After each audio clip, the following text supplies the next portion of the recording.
सती माता ने झूठ बोल दिया था, एक झूठ माता सती ने शिव जी के सामने कर दिया था, मैंने कोई परीक्षा नहीं ली। शंकर जी जान गए ये परिवार तोड़ देगी। परिवार कब टूटता है, अच्छे अच्छे संबंध कब खत्म हो जाते हैं, व्यक्ति के सारे अच्छी मित्रता संबंध प्रेम कब खत्म हो जाता है, जब व्यक्ति झूठ बोल जाता है, असत्य बोल। केवल एक झूठ के चक्कर में माता सती ने अपना पूरा परिवार नष्ट कर लिया, शिव के करीब नहीं जा पाए। एक झूठ ने सती माता को शिव से दूर कर दिया, असत्य बोल। अब आज माता भगवान ब्रह्मा जी ने कहा मेरे को भगवान विष्णु का भगवान शंकर का सिर मिला है। शिवलिंग में से आकाशवाणी हो गई, ये ब्रह्मा झूठ बोल रहा है, झूठ बोल रहा है। ब्रह्मा जी बोले आकाशवाणी झूठी है, ना मानो तो केतकी के फूल से पूछो। भगवान विष्णु ने केतकी के फूल को हाथ में लिया और पूछा बोल केतकी क्या ब्रह्मा जी को सिर मिल गया शंकर भगवान का? केतकी का फूल बोला हाँ, ब्रह्मा जी को भगवान शंकर का सिर मिल गया। भगवान शिव जी की आकाशवाणी हो गई केतकी के पुष्प। तू झूठ बोल रहा है। एक केतकी के पुष्प, मैं तुझे श्राप देता हूं, सारे देवताओं पर तू चढ़ेगा पर शंकर पर कभी नहीं चढ़ेगा। अगर एक केतकी का पुष्प शंकर पर चढ़ गया तो 1000 गौ हत्या के बराबर दोष लग जाता है महाराज। इसलिए केतकी का फूल सारे देवताओं पर चढ़ता है पर शंकर पर भूल से नहीं चढ़ता, कभी भी केतकी का पुष्प नहीं चढ़ता। मैं तुझे श्राप देता हूं कि तू मुझ पर कभी नहीं चढ़ सकता। 1000 गौ हत्या के बराबर दोष है केतकी का फूल अगर शिव पर चढ़ जाए। ब्रह्मा जी बोले आकाशवाणी झूठी है, ना मानो तो आप गौ माता से पूछो। बोलो गौ माता क्या भगवान ब्रह्मा को भगवान शंकर का सिर मिल गया? बोलो आप। गौ माता बोली हाँ, सिर मिल गया ब्रह्मा जी को भगवान शंकर का। फिर आकाशवाणी हो गई है, गौ माता झूठ बोल रही है। भगवान शंकर ने कहा गौ माता तू जगत की मां होकर झूठ बोलती है, मैं तुझे श्राप देता हूं गौ माता, तेरा पूरा शरीर पूजा जाएगा पर तेरा मुख अपूज्य माना जाएगा। तो झूठ बोली है, तेरा ये मुख अपूज्य हो। गाय का पूरा शरीर पूज्य है पर गाय का मुख अपूज्य है। हिंदू धर्म में सारी परिक्रमा आगे से, पीपल की परिक्रमा आगे से, मंदिर की परिक्रमा आगे से, माता पिता की परिक्रमा आगे से, गुरुजन की परिक्रमा आगे से, तीर्थ की परिक्रमा आगे से, पर हिंदू धर्म में एक परिक्रमा ऐसी है जो पीछे से चालू होकर पीछे विराम होती है, वो गौ माता की परिक्रमा है। गाय की पूंछ से चालू होकर पूंछ पर विराम होती है, क्योंकि इसने झूठ बोल दिया।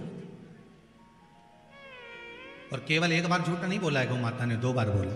राम जी जब बन गए फाल्गु नदी के तट पर भी गौ माता ने झूठ बोल दिया। सीता जी का श्राप लग गया, तुम झूठ बोल रहे। इसीलिए हमारे हिंदू धर्म में ऐसा नियम है, गौ माता के लिए अलग से पात्र रखा जाता है। पहले अगर आप लोग राजस्थान साइड में कभी गए होगे, मारवाड़ में कभी गए होगे, तो आप लोगों ने ध्यान दिया होगा घर के बाहर पत्थर का इतना बड़ा कुंडा रखा रहता था। उस कुंडे में भोजन ले जाके डालते थे, गाय उसे खाती थी। घर के पात्र को झूठा नहीं करने देते,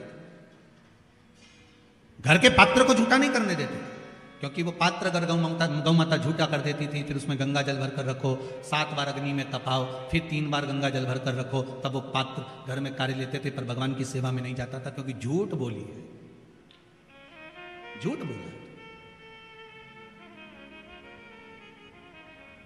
और देखिए वही गौ माता जिसने झूठ बोला, वही गौ माता शंकर से बाद में निवेदन करती है कि दुनिया के लोग मुझे पूछेंगे नहीं, आप कृपा कर दो। शंकर भगवान ने कहा तू क्यों चिंता करती है गौ माता, भले तू झूठ बोल ली पर मैं शिव हूं, मेरे को लोग ओघड़ी कहते हैं, चिंता मत कर, मेरा एक जन्म तेरे गर्भ से होगा। गौ माता तेरे गर्भ से जन्म लूंगा, तू क्यों चिंता करती है?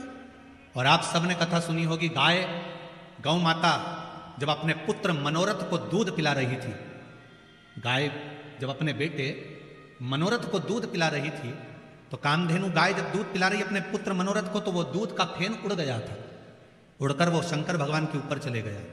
शिव जी के ऊपर जैसे ही गाय के दूध का फेन गया, झूठा फेन चले गया, जाते से ही शंकर भगवान उठकर खड़े हो गए। गौ माता को लगा कि भोलेनाथ मेरे पुत्र को मार देंगे। शंकर जी ने इशारा करा, गौ माता ने मुख को खोला और तेज श्वास ली। श्वास लेते से ही शंकर भगवान को गाय निगल गई। शिव जी गौ माता के पेट में जाकर बैठ गए। 7 रात्रि तक भगवान शंकर गौ माता के पेट में बैठे रहे।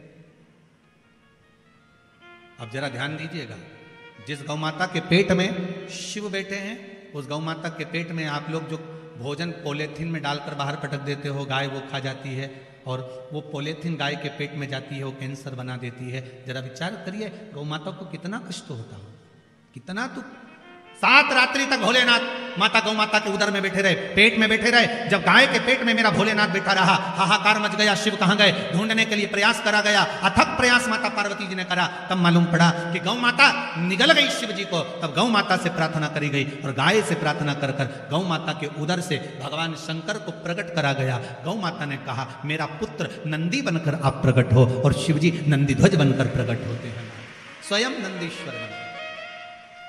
कोई साधारण है, गौ माता पूज्य बना दिया वापिस मेरे शिव, वापिस पूज्य बना दिया। शंकर है ही ऐसा, मेरा ओगरदानी मेरा शिव है ही ऐसा।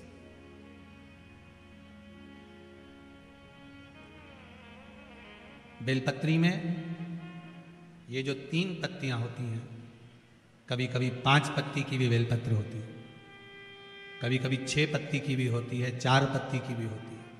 उस बेलपत्र का बड़ा महत्व होता है महाराज। 4 पत्ती की अगर बेलपत्र मिल जाए तो महाराज जो लकवे वाला शरीर होता है, जिसके शरीर में लकवा लग जाता है, उस लकवे के शरीर वाले के लिए 4 पत्ती की बेलपत्र शंकर भगवान पर समर्पित कर कर अवधूतेश्वर महादेव के नाम से 7 लोटा पानी, 7 कलश, पीले चंदन का जल शिव जी को चढ़ाया जाता है। 4 पत्ती की बेलपत्र को वापस उठाकर लाते हैं, उसको धोकर जो लकवे का शरीर वाला मरीज होता है धीरे धीरे उसको चूर कर उस बेलपत्र को खिलाना प्रारंभ कर देते हैं। धीरे धीरे शरीर उसका काम करने लगता है, जिसको लकवा लगा हो वो प्रयोग कर सकता है। इसी बेलपत्र की जो नीचे की 2 पत्तियां होती हैं, इन 2 पत्ती के लिए पहले भी वर्णन करा, इन पत्र में भी है। किसी माता को इंजेक्शन लगते थे, इंसुलिन लगता था, पर बेलपत्री के सेवन करने से उनको अब इंसुलिन की जरूरत नहीं है शुगर लेवल में। बेलपत्री की जो पत्ती होती है नीचे की 2 पत्तियां, इस पर केसर से आप चंदन का तिलक, केसर का तिलक लगा लें। और भगवान शंकर का जो शिव जी के 13 बच्चे हैं, शंकर जी के कितने बच्चे हैं? 13। उन 13 बच्चों में शंकर जी की 5 लड़कियों का नाम है, जया, जम के बोलिए जया, विषहरा, श्यामली बारी, दौतली और देव। ये शंकर जी की 5 लड़कियां। इन 5 लड़कियों का नाम लेकर एक एक बेलपत्र को शिव जी पर समर्पित करना प्रारंभ कर दें। 5 या 7 बेलपत्र ले लें, उसको समर्पित कर दें, उसको लेकर आए।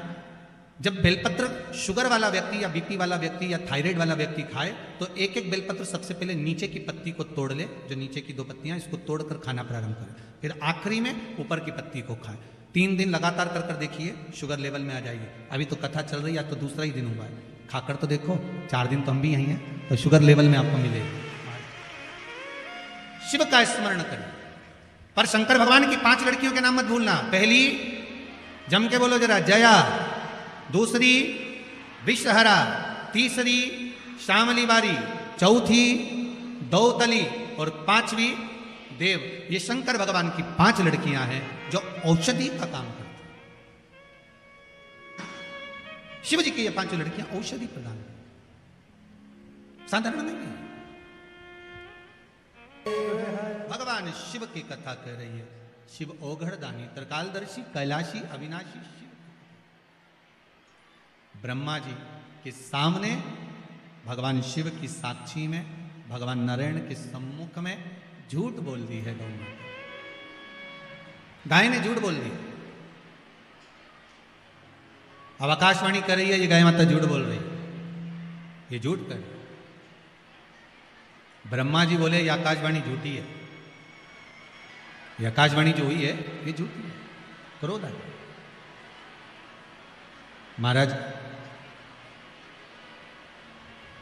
शिव महापुराण की कथा कर रही है। जैसे ही सुना कि आकाशवाणी झूठी है, भगवान शंकर भगवान को क्रोध आ गया और शिव को क्रोध आया और भोलेनाथ जी ने उसी समय भोलेनाथ जी ने अपने चरण का नख तोड़ा और पैर का नख तोड़कर भगवान उस नख को फेंका। काल भैरव प्रकट कर गए,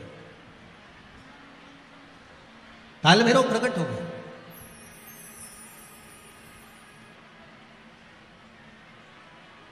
जब काल भैरव प्रकट हुए। भगवान शिव जी ने आदेश दिया कि जाओ, जाकर जिस मुख से ब्रह्मा जी झूठ बोल रहे हैं, जिस मुख से ब्रह्मा झूठ बोल रहे हैं, ब्रह्मा जी का उस सिर काट दीजिए। फिर ध्यान देना, शंकर भगवान को प्रसन्न करने का सबसे सुंदर तरीका है एक लोटा जल। पर एक लोटा जल ना हो तो बेलपत्र, बेलपत्र ना हो तो 3 बार ताली, 3 बार ताली ना हो तो बम बम भोले, और ये भी ना हो तो अपने जीवन में दिन भर में कम से कम एक बार सत्य बोलो। दिन भर में एक बार कितना बोलना है? एक बार बोल लो, बहुत है। जीवन का सबसे ज्यादा सुख सत्य बोलने में प्रकट होता है। सत्यम शिवम सुंदरम, सत्य प्रिय है मेरे भोलेनाथ।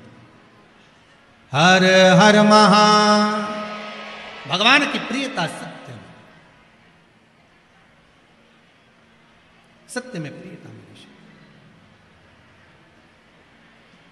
शंकर भगवान की कथा कर रही, ओगढ़धानी त्रिकालदर्शी मेरे कैलाशी की कथा कर रही, मेरे बाबा की कथा कहती है। भगवान शिव काल भैरव को प्रकट करे। काल भैरव ने ब्रह्मा जी का सिर काट दिया। सिर लुढ़कता गया, लुढ़कता गया, लुढ़कता गया, तो भी वो मस्तक झूठ बोलता रहा। मस्तक अभी भी झूठ बोल रहा है कि आकाशवाणी झूठी है।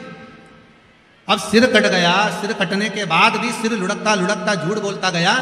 ब्रह्मा जी के रक्त, जो सिर कटने पर जो रक्त निकला, वो रक्त से एक नदी प्रकट हो गई जिसका नाम है कर्मनाशा।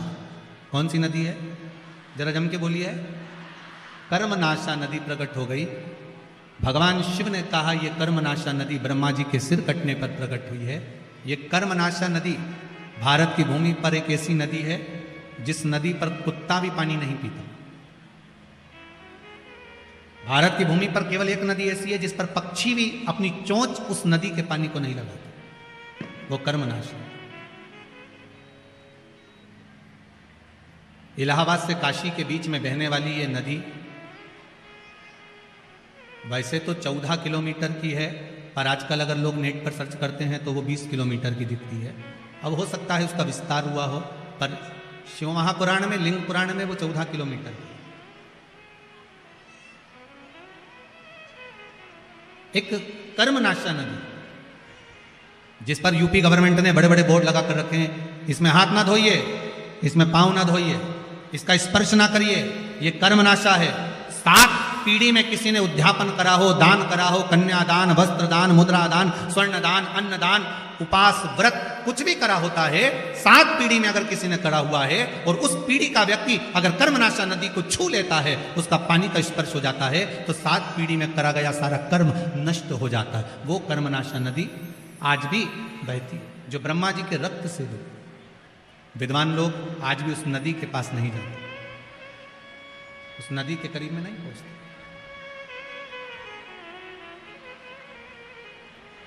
नदी के करीब में नहीं जाते। महाराज शंभो शरणे पड़ी, एक निवेदन अगर आप लोग स्वीकार करें तो, सभी लोग अगर स्वीकार करें तो बैठे बैठे ही थोड़ा थोड़ा सा खसक जाइए। बाहर पानी आ रहा है, इसलिए आप थोड़ा थोड़ा सा बैठे बैठे खसको, खड़े मत होइए, बैठे रहिए, बस उसको थोड़ा सा आप स्वीकार करिए, जिससे आप लोग आराम से बैठे रहें। बैठे बैठे खसक जाओ। आप शंकर के भगत हो, शिव आपके हृदय में बैठा हुआ है, बस आप उसको स्वीकार करते हुए कुछ देर की और बात है, सबको विराजमान कर लीजिए। हर हर महा शंभो शरणे पड़ी, मांगू घड़ी रे घड़ी दुख आपको, दया करी निदर्शन आपको, दया करी निदर्शन आपको। भगवान ओगढ़दानी त्रिकालदर्शी कैलाशी। हर हर महा, हर हर महा। भगवान शंकर ओगढ़दानी त्रिकालदर्शी मेरे शिव ने कृपा करी और काल भैरव प्रकट होकर ब्रह्मा जी का सिर काट दिए, ब्रह्मा जी का मस्तक कटा। भगवान ब्रह्मदेव ने क्षमा याचना करी, क्षमा याचना करी, तब भगवान विष्णु ने कहा क्या चाहते हो ब्रह्मदेव?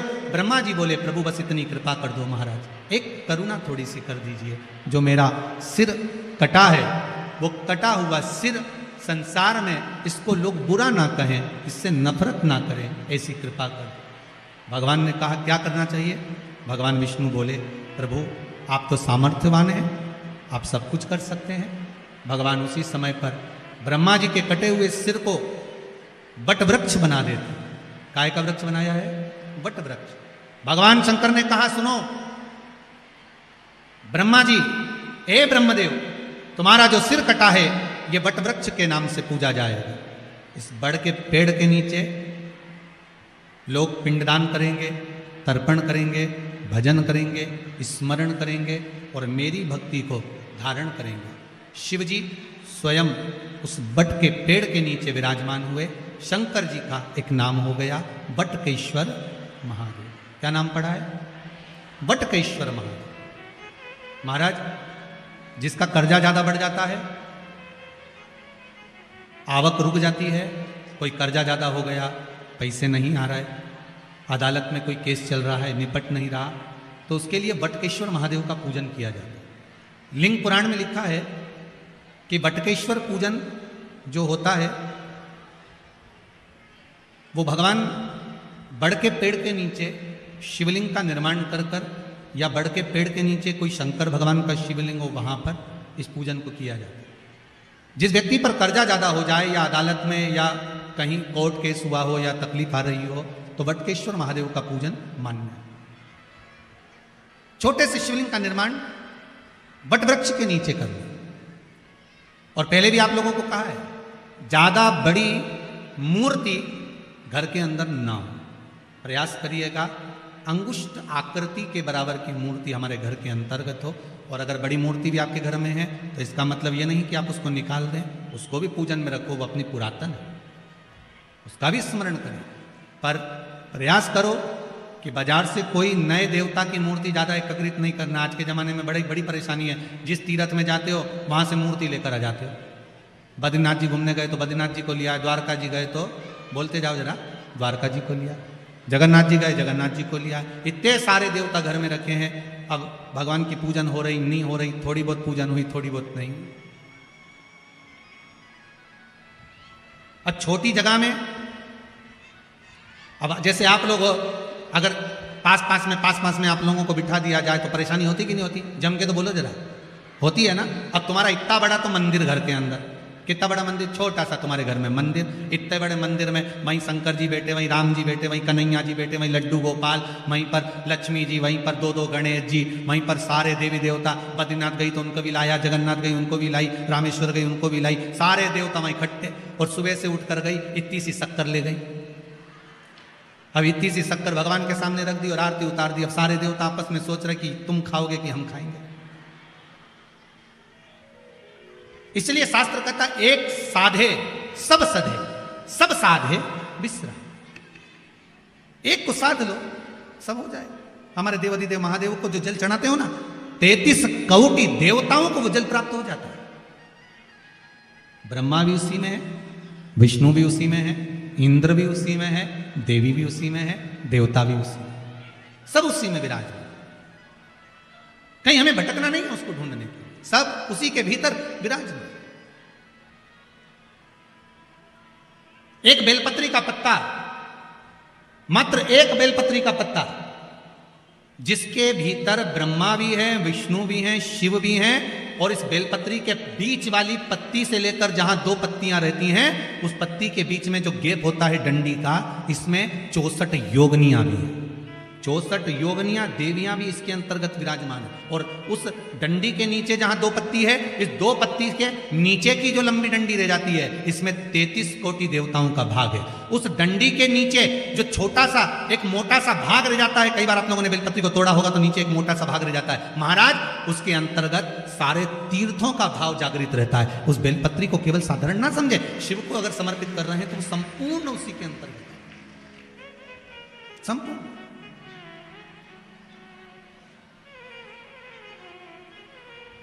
केवल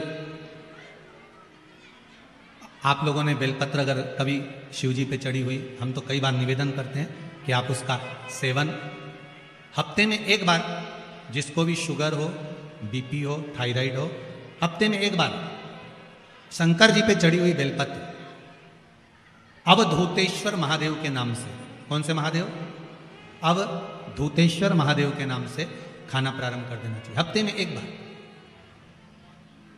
और जिसके भी घुटने में प्रॉब्लम रहती है या डॉक्टर ने बोल दिया कि घुटना बदलना पड़ेगा, तो उनके लिए निवेदन है, शिवरात्रि के दिन रात्रि को 12 बजे शंकर जी पे चढ़ी हुई बेलपत्र, भगवान शंकर पर चढ़ी हुई बेलपत्र, शिव जी के मंदिर पर ही बाहर खड़े होकर शिखर का दर्शन कर कर उस बेलपत्र को चबा चबा कर खा लीजिए।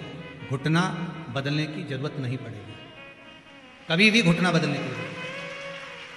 और कई लोगों ने प्रैक्टिकल करके देखा है, आपके बीच में ही लोग बैठे होंगे, बहुत सारे आपके भीतर बैठे होंगे, कई लोग बैठे होंगे जिन्होंने उस प्रैक्टिकल को करा होगा, जिन्होंने किया होगा, और कई लोगों को उसका लाभ प्राप्त हुआ होगा, कई लोग। अब शिव महापुराण की कथा कर रहे, शंकर का चरित्र, ओगरदानी मेरे त्रिकाल ऋषि की कथा कर रहे। महाराज ब्रह्मा जी से कहा, ब्रह्मदेव, भगवान शिव का नाम बटकेश्वर महादेव पड़ गया, बड़ के पेड़ के नीचे मेरे शंभु मेरे शंकर विराजमान हो गए। आगे जो पावन चरित्र आया है शिव महापुराण का, जैसे आपको वर्णन किया, ब्रह्मा जी ने भगवान शिव से पूछा कि सृष्टि का निर्माण कैसे करना है, वो दर्शन आप कराइए।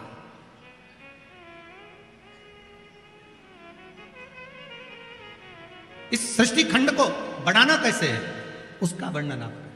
महाराज शिव कथा कहती है, ब्रह्मा जी के लिए भगवान स्वयं वर्णन कर कर जाते हैं कि आप एक काम करिएगा, आधा पुरुष आधे स्त्री का निर्माण करिएगा।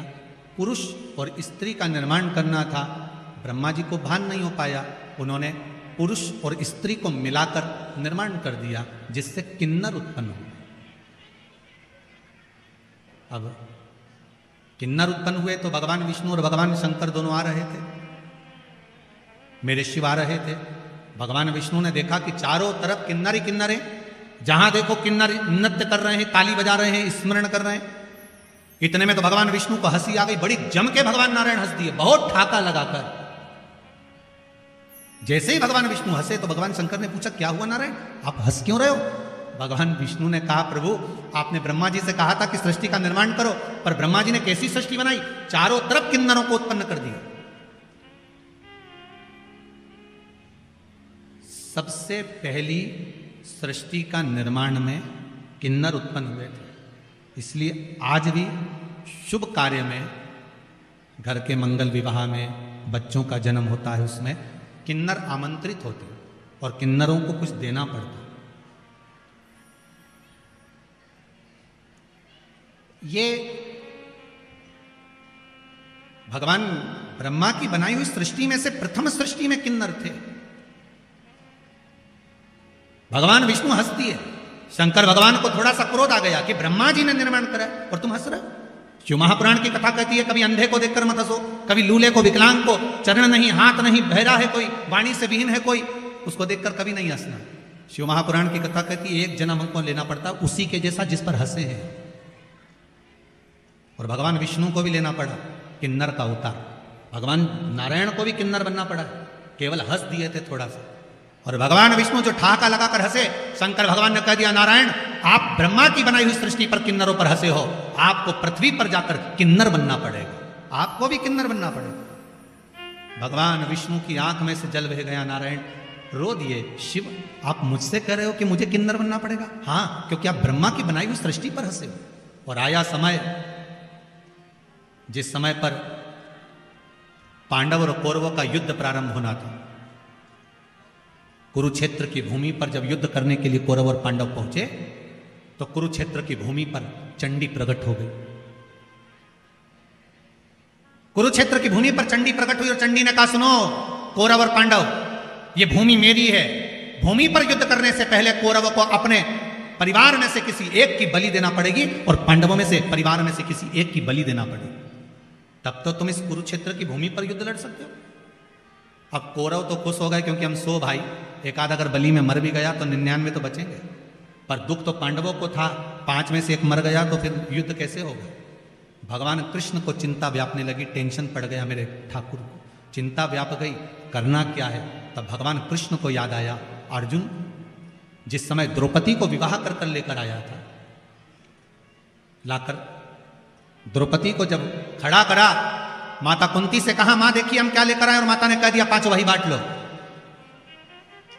द्रौपदी ने अर्जुन से पूछा क्या बात है, अर्जुन ने कहा तुम्हें 5 पतियों की पत्नी बनना पड़ेगी। द्रौपदी ने कहा मैं पत्नी बनने को तैयार हूं, पर शर्त एक है, मेरे कक्ष में 1 वर्ष में 1 पति रहेगा।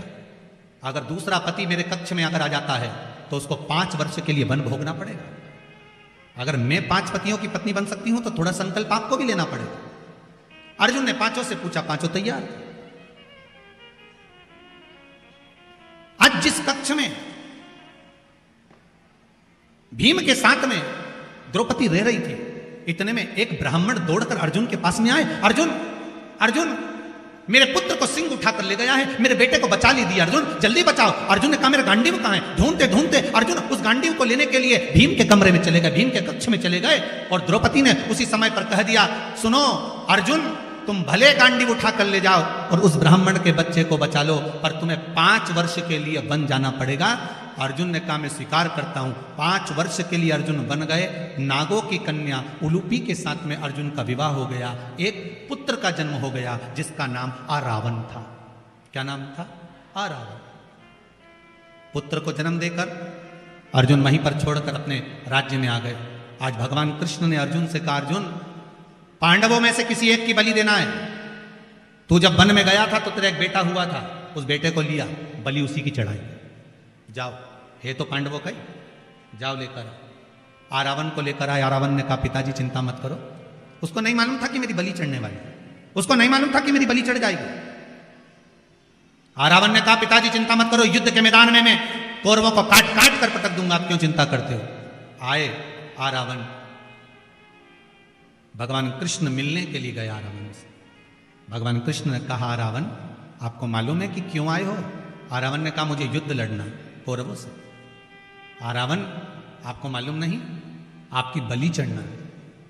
कौरव और पांडवों में से एक एक बलि जाना है चंडी देवी को प्रसन्न करने के लिए। कौरवों में से एक जा रही है तो पांडवों में से भी एक जाना है, इसलिए आपको लेकर गए हैं, आपकी बलि चढ़ना है। आरावन आपको दुख नहीं होगा? आरावन कहते हैं मैं बलि चढ़ने को तैयार हूं, मरने को तैयार हूं अपने पिता के लिए, अपने परिवार के लिए, पर बात इतनी सी है मैं कुंवारा हूं। अगर कुंवारा मर गया, मैं कुंवारा हूं, और अगर कुंवारा मर गया तो शिव महापुराण, अग्नि पुराण, पद्म पुराण, विष्णु पुराण, नर्मदा पुराण, लिंग पुराण, नारद पुराण, ब्रह्मवेत्ता पुराण, ब्रह्म पुराण, सारी पुराणें कहती है कुंवारी अवस्था में अगर कोई मर जाता है तो ना तो उसकी तिलांजलि होती है, ना उसका तर्पण होता है, ना उसका पिंड होता है, उसकी मुक्ति नहीं होती। कोई गया जी में जा जाकर कुंवारी अवस्था वालों का कितना भी पिंडदान कर दे तो भी उसका मोक्ष नहीं होता। कोई ब्राह्मण को कितना भी भोजन करा दे तो भी कुंवारी अवस्था वालों का मोक्ष नहीं होता। कोई बद्रीनारायण में जाकर ब्रह्म कपाली कर दे तो भी कुंवारी अवस्था में मरने वालों की मुक्ति नहीं होती। तो फिर कुंवारी अवस्था में अगर मैं मर जाऊंगा तो मुझे मोक्ष कैसे मिलेगा? इसलिए मेरा एक विनती स्वीकार करोगे? भगवान कृष्ण ने पूछा क्या? आरावन कहता है मेरी शादी कर दो, इसके बाद मेरी बलि चढ़ा दो। भगवान ने मन में विचार करा, कल बलि चढ़ना है, आज ही का दिन बचा है, शादी के लिए लड़की कौन तैयार होगी? फिर भी तैयारी करो। भगवान कृष्ण ने अर्जुन, भीम, नकुल, सहदेव सबसे कहा जाकर ढूंढो, कोई लड़की मिल जाए। चारों तरफ ढूंढा पर कोई लड़की नहीं मिली जिससे विवाह करना था। कौन देगा लड़की? जिस पिता को मालूम है कि कल मरने वाला है, बेटी बेधव्य हो जाएगी, कौन देगा? किसी ने बेटी नहीं, किसी ने बेटी नहीं। भगवान कृष्ण ने विचार करा, शंकर भगवान ने कहा था कि पृथ्वी पर जाकर तुम्हें किन्नर बनना पड़ेगा। भगवान कृष्ण आधी रात को किन्नर का रूप रख लिए और आरावन से शादी कर ली। किन्नर का रूप, भगवान कृष्ण ने किन्नर का रूप धारण करा, आरावन से विवाह करा। इसलिए आज भी किन्नर मांग में सिंदूर भरते हैं, हाथ में चूड़ी पहनते, पांव में बिछुड़ी पहनते, गले में मंगलसूत्र पहनते। कोई पूछे उनसे कि इनका पति कौन है तो किन्नरों का विवाह आधी रात को होता है, जैसे भगवान कृष्ण किन्नर बन के विवाह करे थे आरावन से। किन्नरों का विवाह आज भी आरावन से होता है, आधी रात को होता है। रात को होने के बाद उस घड़े से विवाह कर कर घड़े को सुबह फोड़ दिया जाता है, क्योंकि भगवान कृष्ण सुबह रात्रि को किन्नर बने और सुबह आरावन की बलि चढ़ गई, इसलिए उस घड़े को फोड़ दिया जाता। भगवान कृष्ण को भी किन्नर बनना। आप किसी विकलांग पर, आप किसी कमजोर पर, आप किसी बेहीन पर अगर हंसते हो, एक जन्म आप भी तैयार रखिए कि आपको उसका लेना पड़ेगा। क्यों हंसो? उसको देखकर तो दुख होना चाहिए कि बेचारे की माना दशा है। अब ये तो भगवान ही जानता है कि किस कारण से व्यक्ति को भोगना पड़ रहा है। ये तो वो दातार दयालु ही जानेगा, भगवान ही जानेगा। कुंवारी अवस्था में मर गया तो मुझे नरक भोगना पड़ेगा। कुंवारी इसीलिए शिव महापुराण की कथा कहती है भागवत पितरों को तार सकती है, भागवत पितरों को तार देती है, पर शिव महापुराण की कथा केवल एक कथा ऐसी है जो कि आहूतों को तारती। आहूत मतलब कुंवारी अवस्था में जो मर गए, गर्भ में 6 महीने का, 8 महीने का, 9 महीने का, 10 महीने का कोई बच्चा जन्म लेकर कुंवारी अवस्था में, कोई बड़ा होकर जिसका विवाह नहीं हुआ, अधोगति में कोई मर गया, ये शिव महापुराण कुंवारी अवस्था वालों को तार देती है। कहते हैं कि कथा सुनकर जो व्यक्ति निकल कर जाता है, शिव महापुराण की कथा सुनकर, उसके शरीर से एक तरंग निकलती है। रास्ते में, मार्ग में जितने भी कुंवारे मर गए हो, एक्सीडेंट में मर गए हो, या किसी के घर के अंदर गर्भ में 6 महीना, 8 महीना, 9 महीना, 10 महीना का कोई बच्चा शांत हो गया हो, वो नारी भी अगर कोई कथा सुनकर जा रहा हो, उसका मुख देख लेती है तो उसका दोष समाप्त हो जाता है, और जो कुंवारी अवस्था में मर गया उसका मोक्ष हो जाता है। शिव महापुराण की कथा अधोगति वालों को भी तार देती। आज आप लोग इतनी संख्या में आए हो, बाबा विश्वनाथ की कृपा, महाकाल दादा की दया है, शंभू की कृपा है, मेरे शंकर की, वो तारने वाले, तारण, उसकी कृपा, उसकी दया। और एक बात आपको कहेंगे, आपको तो गौरवान्वित होना चाहिए, माहिल्या की नगरी के हो, यहां से निकल कर जाते हो ना, जितनी दूर तक कदम कदम पढ़ते पढ़ते अपने घर पहुंचते हो ना, शिव महापुराण में ऐसे नहाए हुए होते हो कि घर पर जाकर भी शंकर की ही चर्चा होती है। आप यहां सुनते हो तो परिवार वाले टीवी पर सुनते हो, शिव की ही चर्चा होती है। और कई कई तो ऐसे हैं कि रात्रि को नींद भी नहीं आ रही होगी, सुबह वापस जाना है, कथा में पहुंचना। और इतने बाहर बाहर से लोग आए हुए हैं इंदौर नगर में। इंदौर के लोग तो हैं ही कथा सुनने में, पर बाहर के भी बहुत लोग आए। कितने लोग जरा बाहर से आए, जरा हाथ उठाओ जो बाहर से आए हुए हैं, हाथ हिलाओ जरा जम जम के। बहुत बढ़िया, बहुत लोग हैं आप लोग, रखो रखो रखो रखो, बहुत बहुत, कई कई दूर से, बहुत, कहीं मुंबई, कहीं पुणे, कहीं गुजरात, राजस्थान, सब जगह से भगत लोग आए हुए हैं। अब इंदौर के कितने बैठे हो रहे, जरा हाथ उठाओ। अरे बहुत सारे हो, रख लो रख लो रख लो रख लो, ढेर सारे, रखो रखो। हर हर शिव उपासना, भगवान शंकर की भक्ति, शिव की आराधना जीव को सुख प्रदान करती है। कुंवारी अवस्था में भी अगर कोई चला गया, उसको भी गति प्रदान करती है। महाराज, तब भगवान भोलेनाथ ने देखा कि ये दशा गड़बड़ हुई। शिव जी ने अपना अर्धनारीश्वर स्वरूप का दर्शन कराया, अर्धनारीश्वर स्वरूप का दर्शन कराया। भगवान अर्धनारीश्वर जी पधार रहे हैं, एक बार जोरदार ताली बजाकर उनका स्वागत करेंगे। अर्धनारीश्वर भगवान का दर्शन करेंगे। हमारे बीच में आदरणीय श्री कैलाश विजयवर्ग जी भी पधारे हुए हैं। पचकोइया वाले महाराज श्री लक्ष्मणदास जी महाराज जी, महामंडेश्वर जी पधारे हुए हैं। साथ में गुरुदेव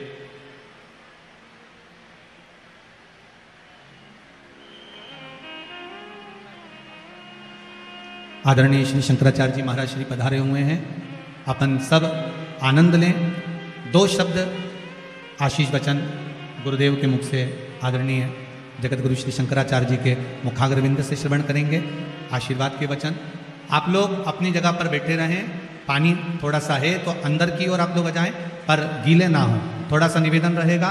सभी लोग अपनी जगह पर आनंद लेते हुए, जल में गीले ना हो, आप थोड़ा थोड़ा सा आगे बढ़ते हुए अंदर की ओर प्रवेश करें, थोड़ा थोड़ा अंदर की ओर प्रवेश करें। मेरा निवेदन है माताओं से, बाहर किसी को गीला मत होने दीजिए। और सभी से निवेदन है, थोड़ा सा आप लोग ध्यान रखें और आशीर्वचन हमारे बीच में विराजमान जगत गुरु श्री शंकराचार्य जी महाराज जी से श्रवण करें।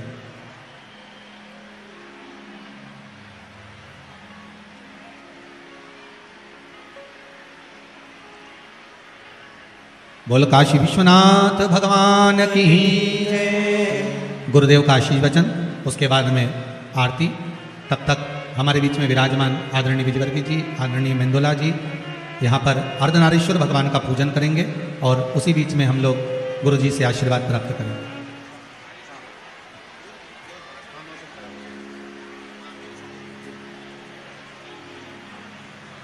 श्रुतिस्मृतिपुराणानामालयं करुणालयं नमामि भगवत्पादं शङ्करं लोकशङ्करं शङ्करं शङ्कराचार्यं केशवं वादरायणं सूत्रभाष्यकृतौ वन्दे भगवन्तौ पुनः पुनः।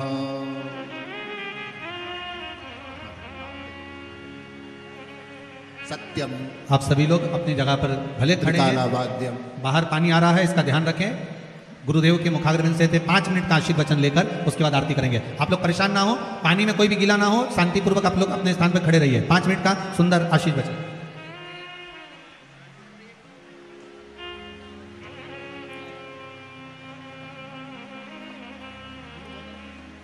सत्यम त्रिकालावाद्यम। सत्य का तीनों काल में कभी भी अभाव नहीं होता है, इसलिए सच्चिदानंद स्वरूप, सच्चिदानंद स्वरूपा शिव और शक्ति का अनुपम संयोग आप सब श्रवण कर रहे हैं। जल की बूंदें भी ऐसे शीत में आपको संतृप्त न कर सके।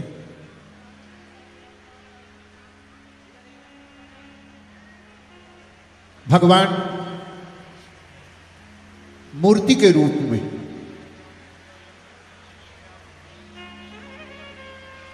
और भगवान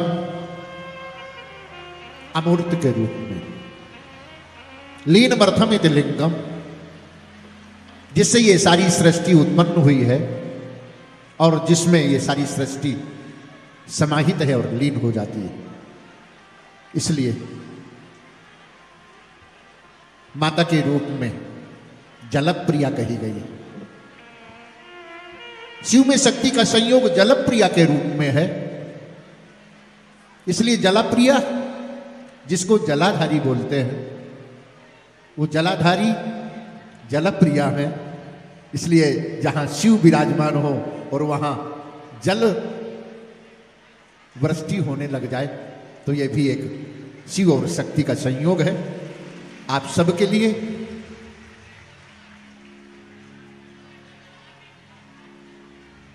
वो सत्य सनातन के रूप में आगे आपकी साधना को बढ़ाने वाला हो,